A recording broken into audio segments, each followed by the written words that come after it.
here. You don't have to write any of this down.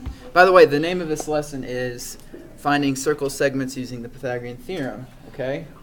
The last lesson we did that was like this was more or less just drawing two equal segments and then writing a simple algebra formula like x plus 3 equals 5 and subtracting 3 from both sides.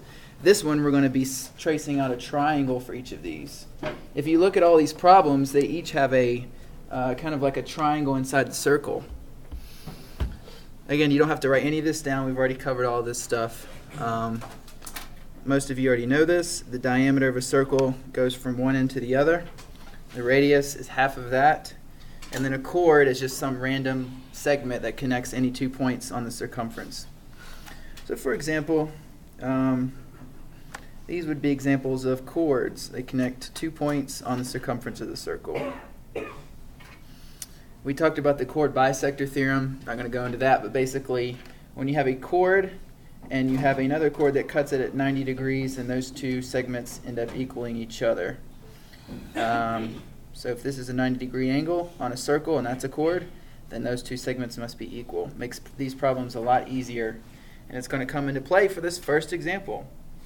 So right off the bat, it shows us that this is a 90-degree angle right here. So that means that this segment right here and this segment are equal. We're going to be using that to solve this problem. Okay? There's going to be 3 steps to solving these. You can go ahead and write them down, but like I said, for right now, we're just going to do the first step.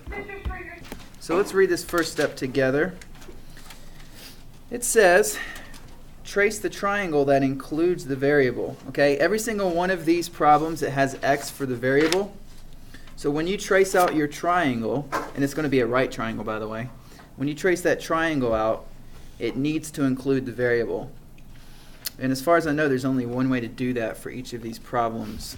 Okay? If you want to just write step 1 down right now, that's fine, because like I said, we're going to go through all these problems together for the first. So as soon as you get that copy down, I'll go back to the diagram and we will figure out what that triangle is going to be that we're going to trace out. So really, a large part of this is actually just the Pythagorean Theorem. It just happens to be a triangle inside of a circle. They look hard, to be honest. When I first looked at these myself, I thought, wow, these are really hard, but they're really not. Okay, so let's trace this triangle. Here's our variable, okay? So anybody want to give some input as to what triangle includes this variable? There's only one. Okay, yeah, so this one right here. This is a triangle. It's a right triangle because of this right angle right here, and it includes the variable. So all I'm going to do, just do a different color here. I'm just going to trace that out. Just like we did with the equal segments, where we trace the 2 equal segments, all we're doing for step 1 is just focusing or zooming in on that triangle. And since it's a right triangle, we'll be able to use the Pythagorean Theorem. Okay? Like I said, we're going to go through the worksheet. We're just going to do the first step. That's all you have to do. So let's go ahead and do number 2 on the worksheet. Trace that triangle out. Now I will make a note, okay? This is why the second step exists. Everyone see that we don't have this side labeled? We will be able to label that using properties of segments, okay? It's going to be 13.8 because this is also 13.8. So that's step 2, making sure that the entire triangle is labeled. All right, let's try to draw number 2 on the worksheet and then trace that triangle out. Doing step 1. Not a very good circle, but that's okay. All right, so that's the diameter. Then they have like a chord going right there. And these 2 triangles, and this is going to be a right triangle. Okay, so the 8.8 is actually, it's going to be kind of hard to label, but this right here is the 8.8, that short segment right there. And then the 10.5 is this one down here. Okay, so then they have the variable there. Looking at step 1 on this one, all we have to do is, why is that not working? All we have to do is label or sketch the triangle. that includes the variable. So anybody want to raise their hand and share where that triangle would be? There's actually two triangles in this circle, so you want to trace the right one, the one that contains the variable. Yes? The one farthest away. The one what? Farthest away on the other side. Yeah, the one on. The one on top and to the left, correct. So it's going to be this one. Okay? You could do it the other way, but just for the sake of consistency, we're going to trace this triangle out since it contains the variable. All right, so I'm going to pause and let you guys trace the rest of the triangles out. Then we'll go over that together and go on to the next step. And I will read it. It says, fill in the other sides of the triangle. Okay? Sometimes that's already done for you. But basically, that right triangle that you traced, every single side needs to be labeled, either a variable or a number. And obviously, two of them have to be numbers in order to use the Pythagorean Theorem, which they will be. Okay? You'll know two. You'll end up knowing two of the sides and solving for the x. Let's talk about the first example that we looked at. You know, this side is labeled x, and this one is 16.7. That one could be 13.8. Right. Okay, so going back to that bisector theorem, since this up here is 13.8, okay, and this is a right angle, that means that this segment right here must also be 13.8. Okay, so I'm just going to label that 13.8. And we're not going to do the third step. Like I said, we're going to do one step at a time, but some of you could probably already see, I apologize, that says 13.8. Some of you can already see that now that we have a right triangle and we know two of the sides, we could use the Pythagorean theorem to solve for it. But for right now, we're just going to do step 2. Any questions on that? Okay, let's look at our example 2 and do step 2 for it as well. Again, step 2 is to fill in the other sides of the triangle. This one, we know two of them as well.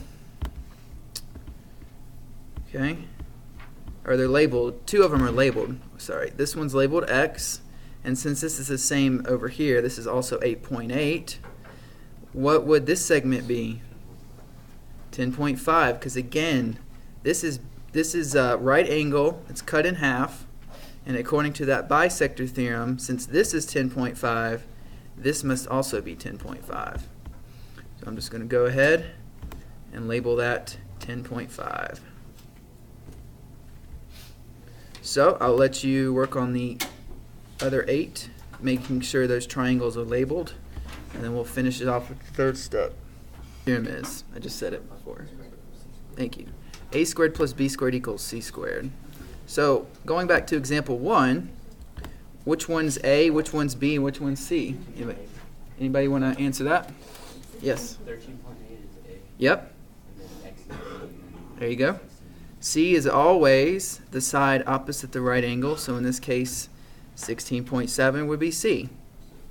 So I'm just going to write, I'll do it on this page. Are we going to label? You can label maybe in C, but I think we're to the point now where you can just write the equation out. So 13.8 squared plus x squared equals 16.7 squared. Okay. Now we're definitely going to need calculators for these because they're decimals.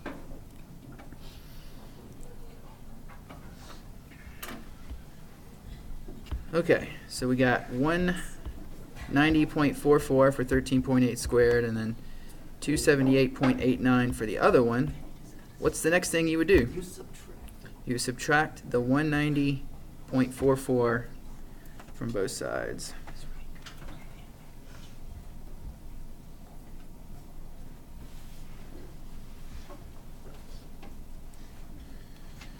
Okay. So let me go to my calculator and figure out what that is. 88.45. Thank you. Done ruined it. 88.45. All right, somebody else, tell me the last thing you would do to get x by itself. All right, good. Take the square root of both sides. So let's see what the square root of 88.45 is. 9.4. Thank you. We can go ahead and round to the nearest tenth. That's what it says for us to do. So x is equal to 9.4. About. Should have put the approximately equal to. You want us to do the squiggly equal sign? Yeah, I should have done that. What he's talking about is, since we rounded, we'll just go like that. 2 little waves. All right, any questions on example 1 before we do number 2? And then I'll let you finish this out yourselves. Okay, so number 2, which one is C?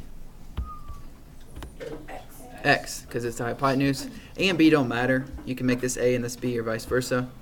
It's going to work either way. Okay, so I'm just going to write 10.5 squared plus 8.8 squared equals x squared. And I'm going to go to my calculator, and I can do all of this in my calculator for one step. I don't have to do each one individually. Give me a second. You know, it's easier when x squared is the hypotenuse, because then you just have to take the square root. Okay. So the last thing I'm going to do is just take the square root of both sides. And I'm going to get something a little bit bigger than 13 and less than 14. Should be 13.7 exactly. That's kind of weird. And that solves it out. So this one, we can do the actual equal sign. Yeah, it actually was 13.7. It didn't round. That's really weird. That hardly ever happens with square rooting a decimal. So that's it. I'll let you guys finish the worksheet. We'll go over it.